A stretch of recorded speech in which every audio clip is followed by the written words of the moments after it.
এই যুবক আল্লাহর ইবাদতে বড় হয়েছে রে, জৈবন কালটা আল্লাহর ইবাদতে কাটিয়ে দিয়েছে।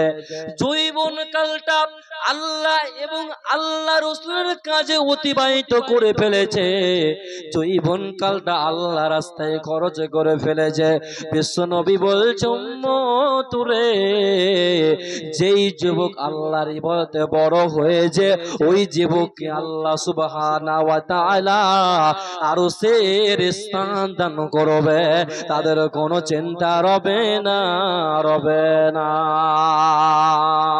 নাম্বার 3, বিশ্বনবী বলেছেন যে ব্যক্তি মসজিদের সঙ্গে সম্পর্ক থাকে, মসজিদকে ভালোবাসে, মসজিদকে পরিষ্কার পরিচ্ছন্ন করে রাখে, মসজিদের সঙ্গে সম্পর্ক থাকে, আল্লাহর ঘর যারা নির্মাণ করবে, যারা আল্লাহর ঘরকে যারা পছন্দ করবে, নামাজের জন্য অপেক্ষা করে ইন্তিজার করে সবাই নাই, জোহরের সালাত আদায় করে এলো, আসরের নামাজ পড়ার জন্য যে অপেক্ষা করে ইন্তিজার করে, তো বিশ্বনবী বলছেন ওই ব্যক্তি যে মসজিদের সঙ্গে সম্পর্ক থাকে ওই ব্যক্তিকে আমার রব আরশের স্থান দান করবে, তার কোনো চিন্তা রবে না, রবে না।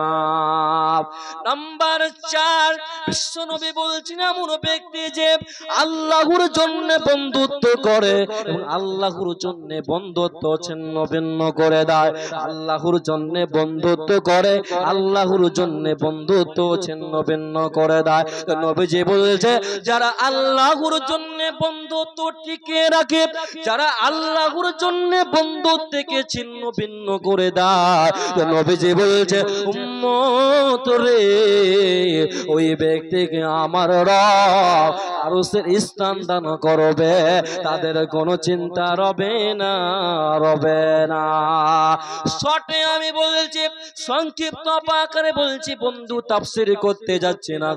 নাম্বার 5, বিশ্বনবী বলছেন এমন ব্যক্তি রে, যে ব্যক্তিকে কোন সুন্দরী মহিলা আহ্বান করেছে, কোন নারী রূপবতী সুন্দরী সুন্দর চেহারা যদি কোন নারী যদি তাকে প্রস্তাব দেয়, জেনার প্রস্তাব দেয়, ব্যভিচারের প্রস্তাব দেয়, তো বিশ্বনবী বলছে যদি সেই যুবক যদি বলতে পারে, যদি সেই ব্যক্তি যদি বলতে পারে আমি আল্লাহকে ভয় করে, আমি আল্লাহকে ভয় করে, তো বিশ্বনবী বলছেন ওই ব্যক্তিকে আল্লাহর আরশের স্থান দান করবে, তার কোনো চিন্তা রবে না, রবে না।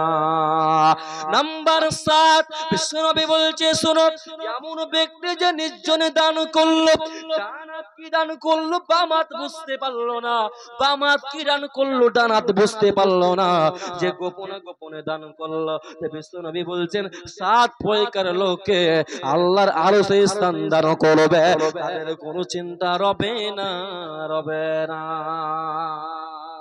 যে যার ভিতরে 7টা গুণ থাকবে ওই ব্যক্তিকে আল্লাহ সুবহানাহু ওয়া তাআলা আরশের স্থান দান করবে, তার কোনো চিন্তা রবে না।